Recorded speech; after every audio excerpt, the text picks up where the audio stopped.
I'm Liam, this is Gray. We're both at the University of Plymouth. We got into kind of the overlap between autism and board gaming research kind of quite organically, emergently about 5-6 years ago or something like that.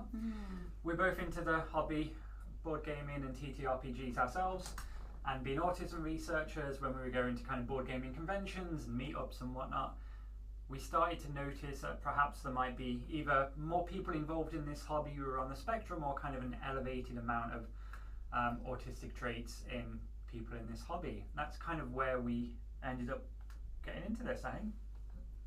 Yeah. Okay, and what about yourself, Gray? So I started off wanting to be a therapist, and I worked as a counselor for autistic adolescents. And it started me off on kind of a research path, particularly as I noticed that a lot of the breakthroughs that I was having with clients were not necessarily breakthroughs that I was linking directly to the interventions that I was using, and it made me have a thirst for sort of developing my own materials that were evidence-based. And so I come to my work primarily through being interested in autistic strengths, particularly in line with passions, and also the idea that an intervention is only as good as people want to engage with it. And so we need to start thinking about ways that we create tools for people to use that they actually will use consistently and of their own volition, rather than forcing change onto people that, you know, aren't interested in engaging with what can be very painful, non-productive processes. Understood. And so that's really where a lot of our work comes in terms of games and ttrpgs in improving well-being, is that first and foremost they're fun, and second and foremost they are spaces in which neurodivergent people are already incredibly active. That's really, and so really, we're not yeah no, that's really, really interesting. And it seems to me that this is a conference that has only really started to take flight over the last few years, and suddenly there's loads of research in this space. Because there could be different people who come to watch this video, maybe people who are interested in autism and have no experience of TTRPGs, yeah tabletop role-playing games, and people who have TTRPG experience and have no knowledge of autism. Broadly speaking, yeah, it's a difficult question. What would you say autism is, and what would you say a tabletop role-playing game is? Maybe one per person. oh I'll let you do autism, I'll do ttrpgs. So we should switch it up. Alright, You I'll should do do autism. autism. You do ttrpgs? Yeah. Okay. So let's see if I get this right. I will. I get this right. So autism's a social and communication disorder under the DSM-5. People with autism have a range of differences compared to neurotypical people, such as autistic people are a lot more likely to have kind of very strong passions for certain things that can be kind of all pervasive. And they also have lots of differences in terms of kind of social and communication styles, theory of mind differences, all of these kinds of things. It affects somewhere between around 1% and 3% of the population, but that's much higher in certain kind of domains, areas, hobbies, etc. What did I miss? Good. I guess the one thing that I would I guess one thing that I would say is that while autism is a condition that we can identify reliably as early as 2, so it is a neurodevelopmental condition, which means that people are born with it, and we are really able to reliably observe it sort of in that toddler stage. But people have autism their entire lives, and we are seeing a explosion of adults that are seeking autism diagnoses, particularly people that were missed for all of these different reasons that probably have to do with a lot of myths about autism, like, oh, you always had friends, or you did well in school, or, you know, just things that made people at many different points say, maybe there's something different here, but we aren't going to refer. And so we're calling, that's called at the moment the lost generation.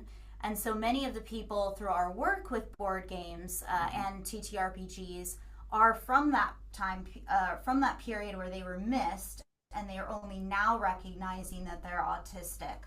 So that's kind of an interesting space in a sense. This kind of late diagnosis and people understanding autistic identity as adults.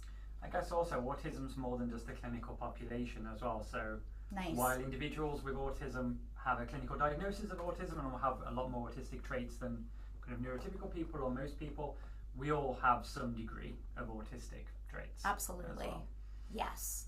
Liam and I are both neurodivergent researchers. I'm an ADHD person, but ADHD is one of many neurodevelopmental conditions that has very high overlap with autism, and I definitely share a lot of traits with autistic people, including I have very strong passions and interests. So I mean, I guess it's not a surprise I work in that area.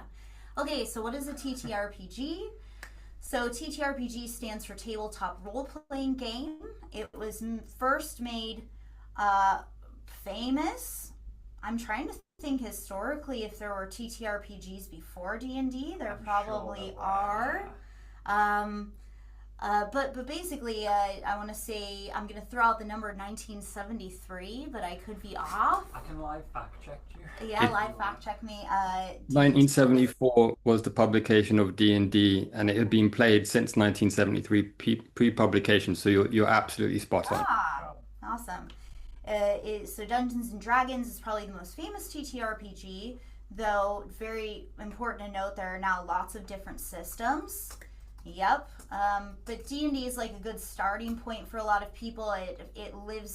It has a huge presence in kind of popular culture through, not just the game being super popular, maybe even causing some of the satanic panic in the 1980s, but living on in things like Stranger Things and what is that show that was The Big Bang Theory, I think, as well. But the Dungeons and Dragons movie is fantastic. I love it. And then we have Baldur's Gate 3, which is probably the best video game I've ever played. So yeah, and it's basically, TTRPG is a campaign where there's a narrative. You can buy a pre-existing narrative where people can homebrew their own, and you have a band of travelers, in a sense, that get together to have a common purpose, which is to vanquish your enemies and to also perhaps enrich yourself along the way. And you role play as a specific character who has certain ability levels, and as you are successful throughout your campaign, you can level up. And so there's a lot that's built into this. It's like a very creative and imaginative space, but it actually has a surprising number of kind of mathematical strategies. And what I love about TTRPGs is that you can really make them whatever you want. They can meet the players where they are. So they're a really, really cool hobby, but increasingly I think an intervention in a sense, and something that can be used in lots of different domains to just boost all of these different skills, etc. Okay. Well done, by the way. That was really, really clear. Those are two quite big categories of things to talk about. One thing about nomenclature, autistic people, is that the preferred one that we'll be using during this conversation? That seems to be the community preferred term at the moment. Yeah, so there was a study that was done maybe like 2021 or something like that by a really great researcher in the field named Stephen Kapp, who's over, I think, in Bournemouth now, something like that. And they surveyed loads of people, autistic, non-autistic, working people and professionals, and they said, what do you prefer? And people said they prefer using identity first language because they are not a person with autism. They are an autistic person. Autism is an unchangeable part of who they are. And so it's a big shift, because I think previously people felt very uncomfortable saying autistic person. So it's kind of like people sort of taking that power back and saying that's actually an identity I'm proud of. So that's the terminology that I use. But feel free to like include a disclaimer, because some people might think that's not a good thing to say. Yeah, it's a tricky field. I mean, I defer to you guys in these matters as well, but I've heard from other autism researchers that autistic people is at least the preferred nomenclature now within the community. And why not go with the preferred if you're going to go with anything? So that makes very, very good sense to me. Okay, cool. So in relation to this paper, so this is why I really wanted to talk to you guys about today. So it's called A Critical Hit: Dungeons and Dragons as a Buff for Autistic People. Now, first thing to point out is um, it's not technically an intervention, but it tells us something about why autistic people get things out of games like Dungeons and Dragons. So, um, first of all, you've kind of covered a bit already why you think it's useful or interesting to look at autism and RPGs and TTRPGs in general. Why investigate autism in relation to tabletop role-playing games specifically? I know you've done stuff in board games, for example, and there are all sorts of other hobbies that autistic people would be involved in. Why are TTRPGs particularly interesting in this case? Well, I guess one thing that I will do like a mini correction, I guess, is that we did conduct this study as an intervention. Okay. I think though what might have been maybe confusing about it is that we had a small group to work with, so we couldn't run, for instance, pre and post measures that would validate, for instance, particular areas of behavioral change or sort of, I guess, areas of cognitive growth. But we did approach it as gathering participants to run a pre-set campaign, and to then qualitatively interview them following this about sort of the effects of what would have been essentially a mini intervention. And this is grounding for work that will be run in the future with kind of a more mixed methods approach to validate an intervention with TTRPGs formally. But as you know, Stephen, this is a time-intensive and expensive process. So sometimes you have to start small. But Liam, yeah, did you want to talk about this? Why did we choose TTRPGs specifically?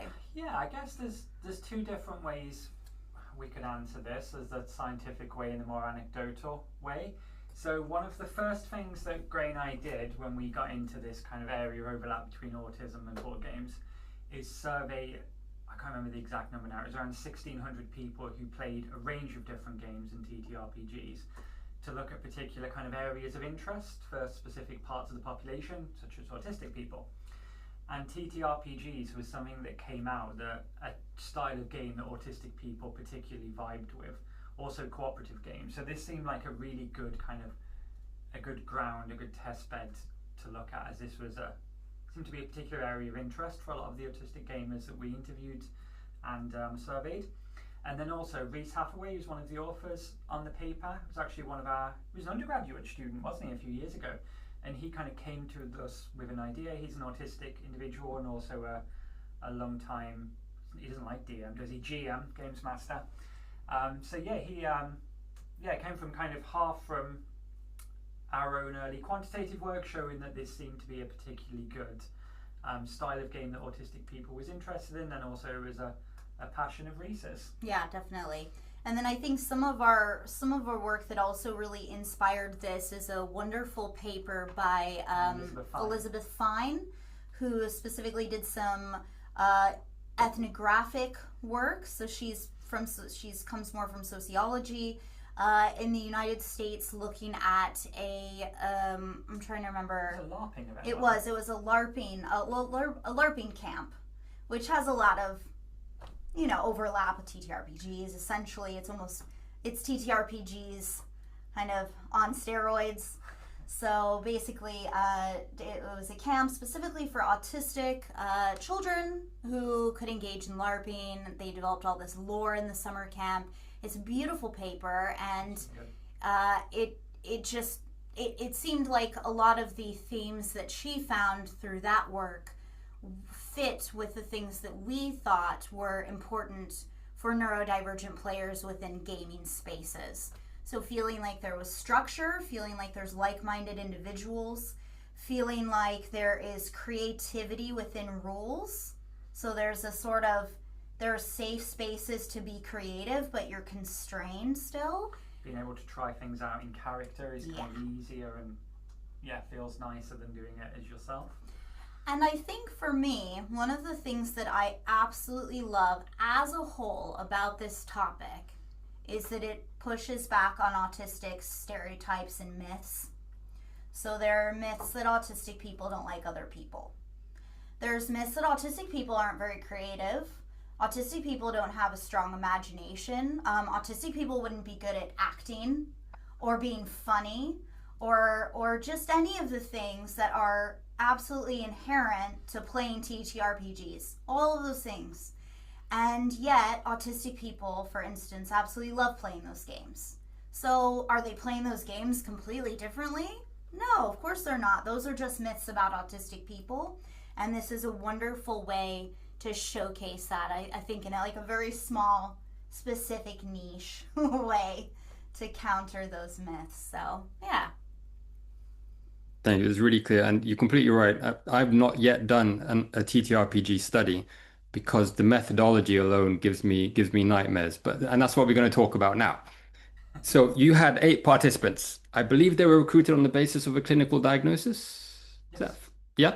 And you split them into 2 groups of 4 and you gave them games run by your resident GM over a period of 6 weeks. Right. It was in these the 2 groups. Yes. Yeah. Right, Waterdeep Dragon Heist. Yes. So I understand now that neither of you were actually GMing that, but do you know the what would occur in these games? Were they very typical TTRPGs that everyone would recognize, or was there any sort of scientific control, which might actually not be a good idea in many cases, but in other cases it is a good idea? Was there anything different about these TTRPGs, or were they just free-flowing, do what you want, sandboxy type things? Completely. Well, Waterdeep Dragon Heist is a kind of pre-built campaign. It's one of the most popular kind of go-to beginner campaigns. It was the first one we ever played as well, wasn't Yeah, it was. But yeah, we didn't change it in any way. We didn't add anything to it. It was just completely kind of, as it reads. But as you'll know, if you've ever played a TTRPG, each group would have went in very different directions. They would have had very different stories. Very different things would have happened, but we didn't do anything scientific to change the game. We just played it as it was. Yeah, and one of the main goals of this was that we wanted to understand how autistic people conceptualized themselves as autistic players within this space. What did they get out of it, etc. And so rather than simply reach out to autistic people that were already deeply involved in the hobby, we wanted this to be sort of a fresh starting point for people to have those discussions and to make those observations. And so that's why we specifically recruited people to engage in their own campaigns together, so that it would be really fresh on their minds, and so that they would also specifically know going into the experience that they were to be reflective and observant about those types of things, because we went through full ethical approval and we had informed consent and information sheets, and participants were also paid. So yeah. Paid to play a TTRPG. The dream. Did these participants have prior experience of TTRPG specifically? Some of them did, yeah. So it was mixed groups. Some of them had some experience of TTRPGs. Some of them had specifically played D&D before. Some of them hadn't. I think we had 1 or 2 that were more kind of veteran players. A few people as well that were complete novices, and most people had kind of dabbled a little bit, but not much really. Yeah, and the recruitment strategy for that was to specifically approach this from the autistic side rather than the TTRPG side. So we recruited through social media that was specifically looking for the autistic population, because we did want this to feel we wanted it to be representative of the population, of autistic people, not necessarily TTRPGers. And yeah, it's I think also when you're thinking about it from the perspective of could this be an intervention, it naturally lends itself to thinking about people that are not already enmeshed in this hobby and want to try something new that we can recommend. Whereas people that have already found that hobby, they're probably already seeing those effects, and so it's about getting maybe newer people in as well. Okay, that's really clear as well. So they played this game for 2 to 4 hours every week for about 6 weeks. Um, what did you learn as a result of the study? What would you say was the overall pattern of results? I realize it was a qualitative study, so the results are not going to be numerical or anything like that. It's about people's impressions. What do you learn from the interviews you conducted with them afterwards? So there was three key themes that came out of the findings.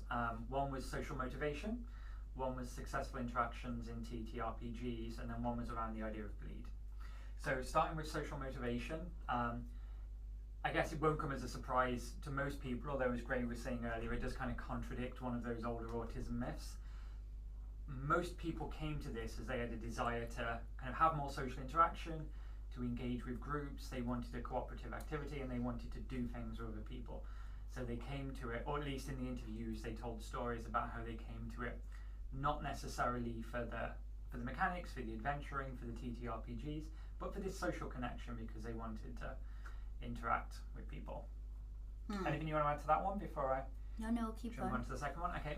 Second was around how our participants felt like they could interact better, kind of in character and within the game system in the TTRPGs, more so than in kind of everyday, normal, typical life. So they found that it was easier to do kind of conflict resolution stuff, interactions were easier and smoother, the kind of structure and the rules around the game kind of helped offer this kind of more alternative social vehicle that kind of fit very well with autistic ways of being, and that participants developed this kind of shared interest about their world and their adventure and their characters that kind of created this safe space for interactions and friendships between the groups. And then the last theme was around bleed, which is this term. Have you heard of the Proteus effect before? Yeah, but it's probably good to describe this for anyone who hasn't heard it before. The same with bleed.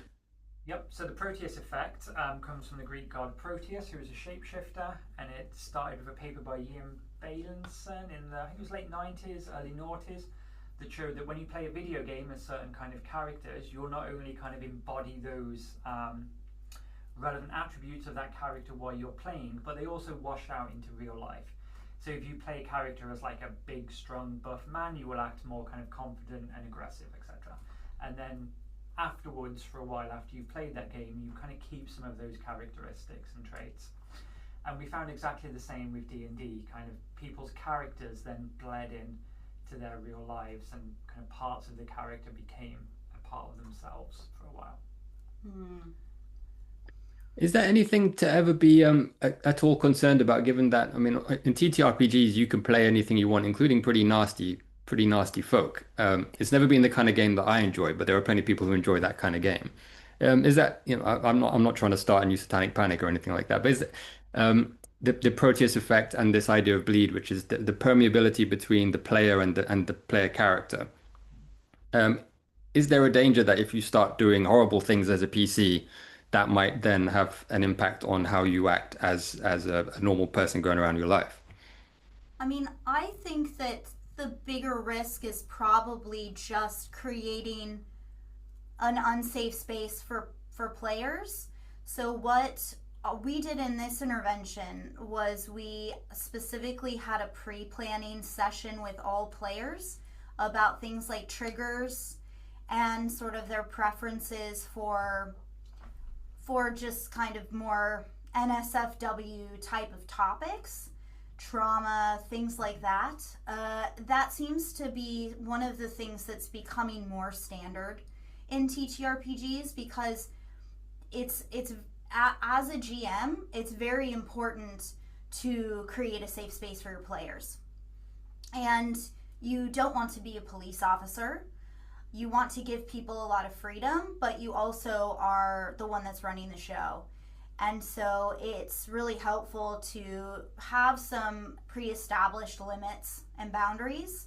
And then I think it's also really appropriate to do check-ins. And both of those things were done in this study. And I think one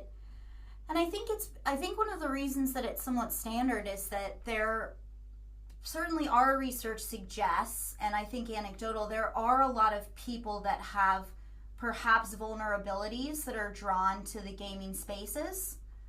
And and it's an empathetic group of people. It's people that are interested in a lot of these social processes and conversations. And so they're very aware of the risks in these things. And so because D&D is so flexible, you can make a campaign that's very, very light on NSFW type of topics. And also if there's buy-in from players of having things be quite violent maybe, or there be maybe some risque material, that's fine too. You just have to know what people think about those things. And I think that was handled very sensibly by the person that was our GM for this, because he's done that so many times. And you read horror stories.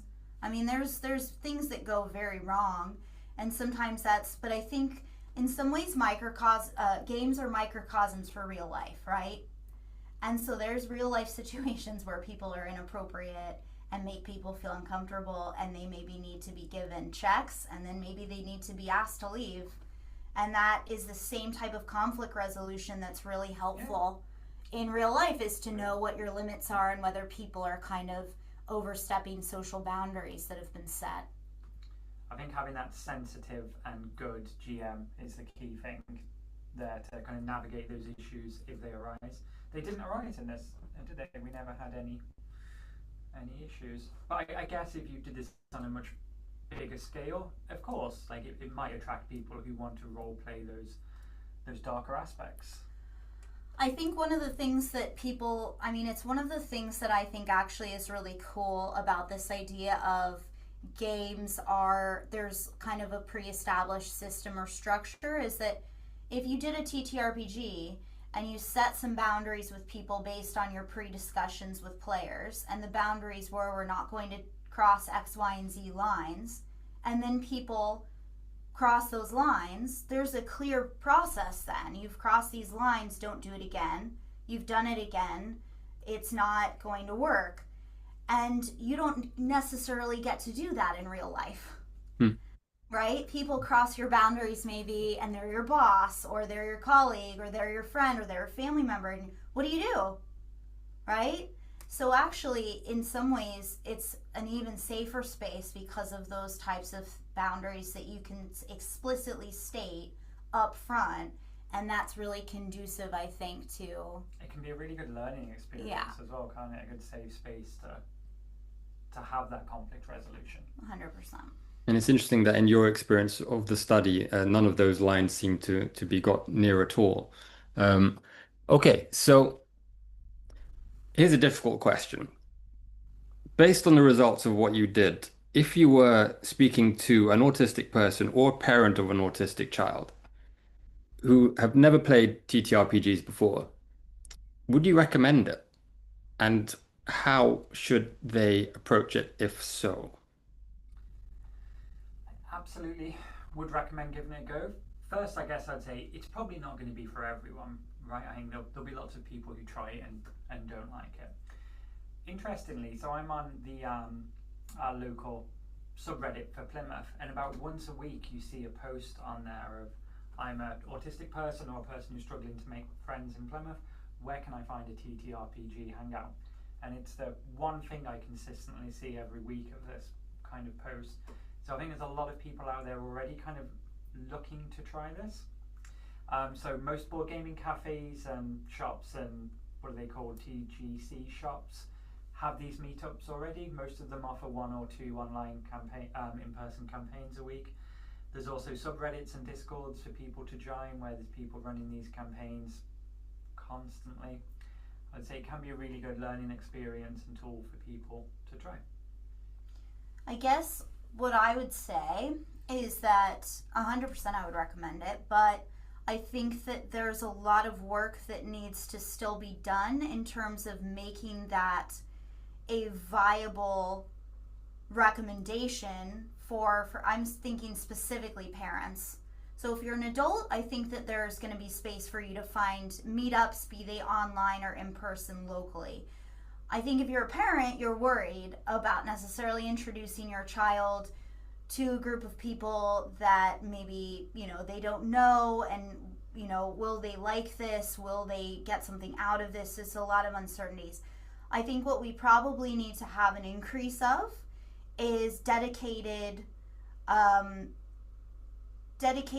facilities, dedicated professionals that are offering these things in a very kind of tailored way to, for instance, newly diagnosed children or children just that are struggling with integration, because it will need to be scaled down. It will need to be made, something that builds towards higher and higher complexity. There, of course, is going to be, in a classic D&D, for instance, non-child friendly themes. And there could probably be a lot more structuring of what those social interactions look like. I would like to see a lot more growth in that professional service area. I think that there is a lot of room for people that are adults that are engaged in this hobby, that are maybe also working in education or social care, to offer services in this.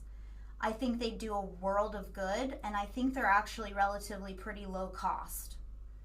So I think it's a huge opportunity, and I'd like to see more growth in this in the future specifically for that. I think that there's actually a lot more out there than we know about.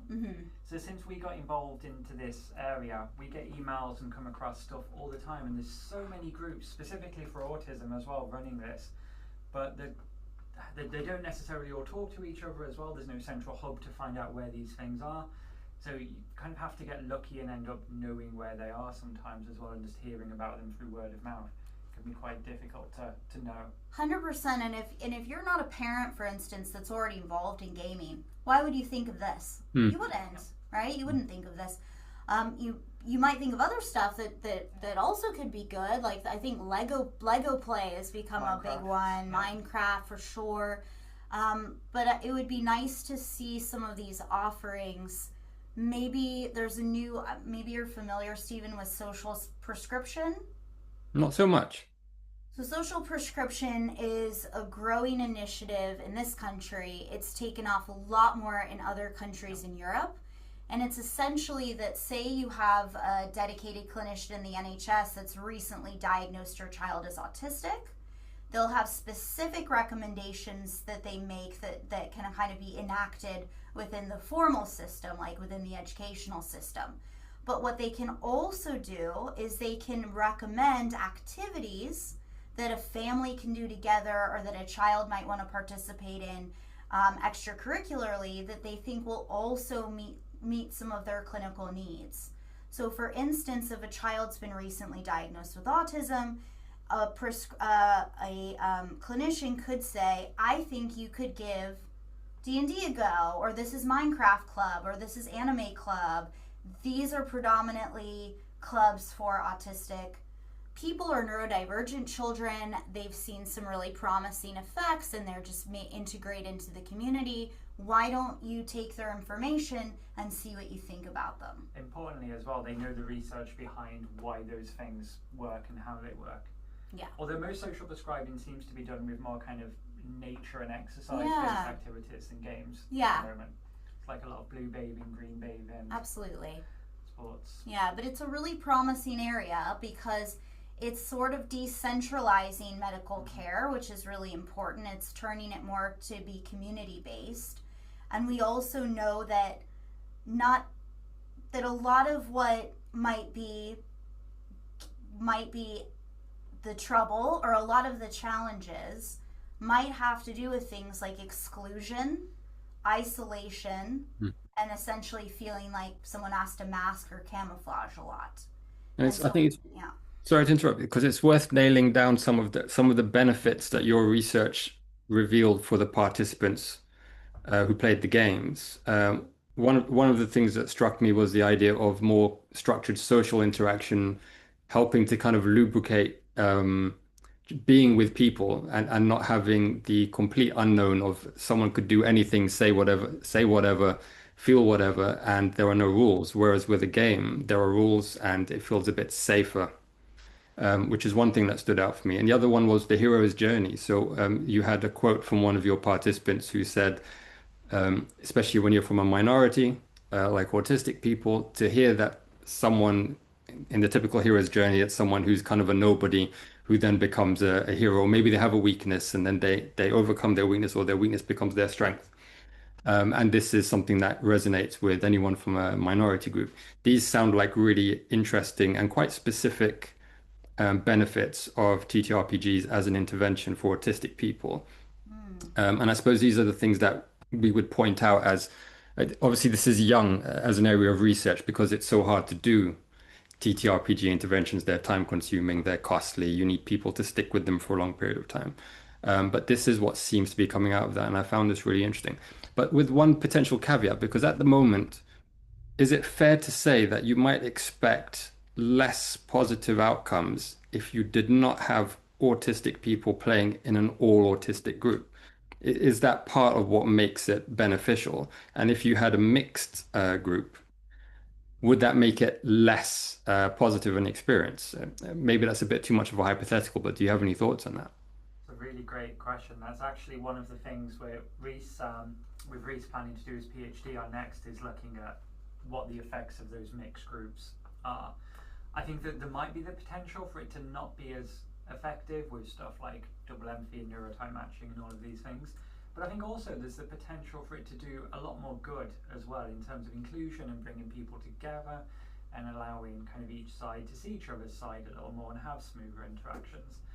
So I guess the honest answer is we have no idea if that will work as well or not, or maybe even better, but that is definitely one of the next things that we're planning on doing. Yeah, I think that the structure in D&D is one that might counteract some of the issues that sometimes happens between autistic and non-autistic people, which can be, for instance, like sort of even just almost like lower level, like poorer rhythm in a sense. Maybe also differences in sort of like that sort of back and forth, or maybe people just being very like having hyper focus on certain things.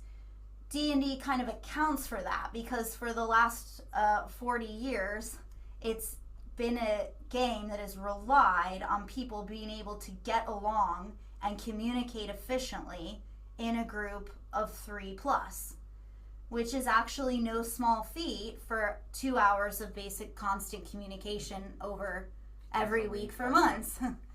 So they've kind of gotten that down of how people can be limited from taking over or from not participating or from, wanting to go in and be the star. There's limits there, and a good GM is aware of those things. And so I think that it actually is a wonderful way for mixed groups to get together.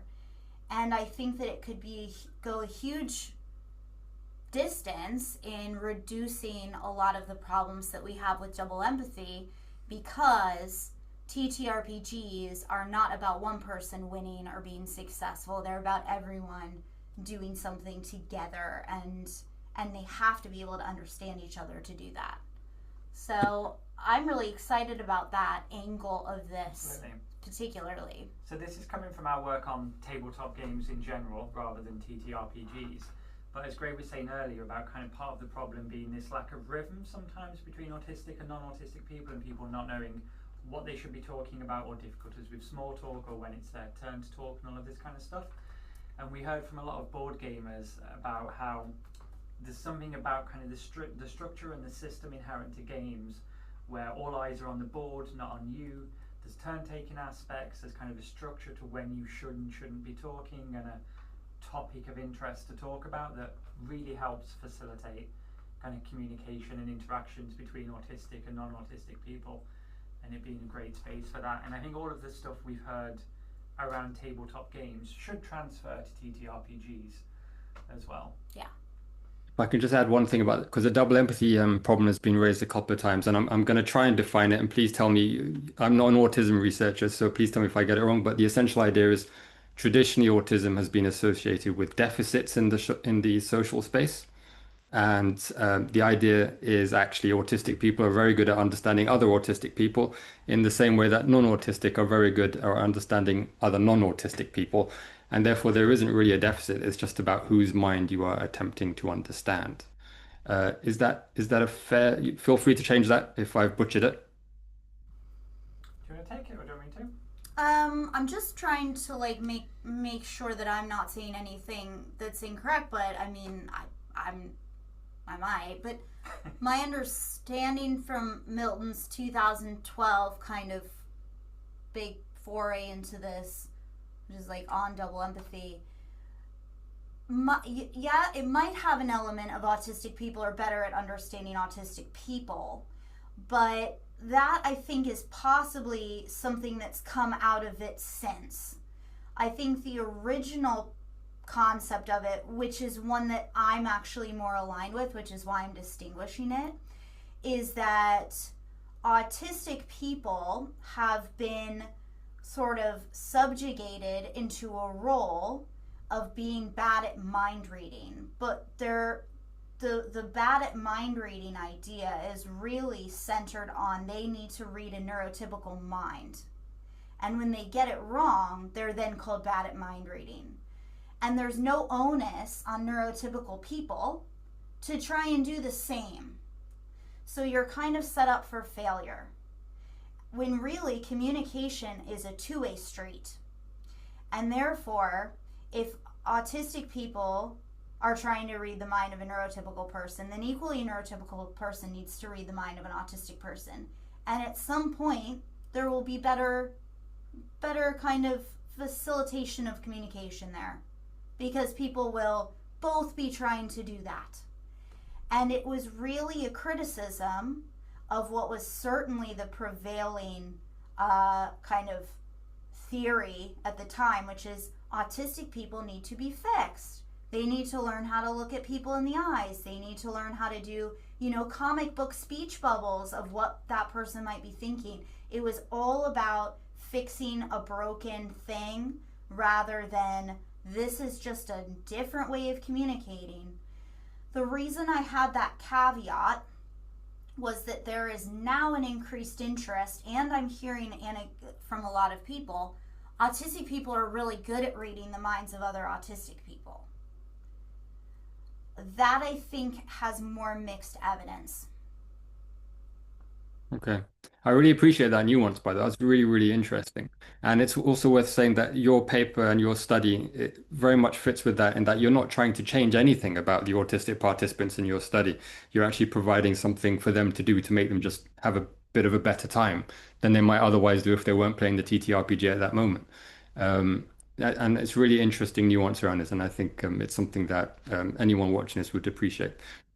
I have one final question for you, and then we're basically done, which is just what do we need to know next?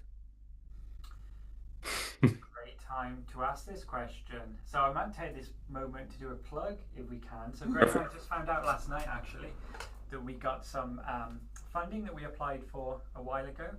So after we did this paper, we started working with a museum down right by you actually, Stephen, in Maidenhead. Not Maidenhead, what's it called? Royal Tunbridge Wells. Yeah. For London, nothing is close to London apart from London, but yes, I take the point. Yes. Oh, it was like 15 minutes on the train. From Plymouth, maybe 15 more minutes like on the train. 50. Next door. But it was an easy train ride. But so yeah, a couple of years ago they got some funding to kind of take what we were doing and try it out again. So there'll be a paper coming out about this soon, where they kind of went the opposite way this time actually, and they put out a call specifically for people to come to the museum and play TTRPGs. So nothing to do with autism or neurodiversity. By, I guess, virtue of what TTRPGs are and the kind of people interested in them, everyone who ended up coming to do this was neurodivergent and most of them autistic. So we did some research with them around this and found some very similar themes from, I think it was a 6-month-long in-person session. But anyway, the reason I'm bringing this up, yeah, we found out we got some funding with them last night to put on an event at the museum for people in academia, education, or clinical settings who are interested, or in the community as well, who are interested in using ttrpgs for these kinds of stuff and in these kinds of spaces. So if anyone's watching and would like to be involved in that, I think we're planning on doing that at some point in the summer. Yeah. So get in touch with Gray or I, and you of course, and we have some funds to bring people. I want to come. I'm going to get in touch with you. Do you know when it is already, or is it something we can put out afterwards? The one and where's? Found out last night that we've got the funding, so we're hoping it will probably be in the summer of 26. Yeah. But we have to arrange with the museum and our other collaborators. But the idea there will be to get together everyone in the UK who's interested or already doing this research in academia, education, or clinical therapeutic spaces, and then go for a big grant together to do a kind of big scale intervention and write this best practice paper. Yeah, so I guess what I would say to add to that, Stephen, is you said sort of what's next. So one thing that you mentioned, and you're absolutely right, is that for this study that you were talking about, the critical hit, it was very much, how does just playing D&D, no bells and whistles, getting people, in a shared space and interacting together, how is that protective in a sense for well-being, mental health? But I think there's probably so much more. So I think that there are very affirming, still fun ways that you can take the bones of TTRPGs and create more targeted interventions. So for instance, if individuals want to work on something that they feel like they're not excelling in real life, or if they're working through an experience that they've had that's left them feeling X about themselves or about the world, how can we build into a TTRPG encounters, challenges, traits that would allow people to maybe experiment with these things, allow them to feel successes, and how can we then encourage them to take that out of the magic circle and into a real life interaction? I think that there's so much opportunity and possibility for that, and I don't think it would be that much of a departure from what D&D, for instance, or probably other systems, of course, are already allowing for. Absolutely. And I think we've found out since publishing this paper, we've had, I don't know how many emails now from people who are trying this out in schools or community clubs or in NHS practice. And I think if we can get all of those people together and pull resources, we can have some really good evidence there for what this can do. But it's getting all of those people together to do it together.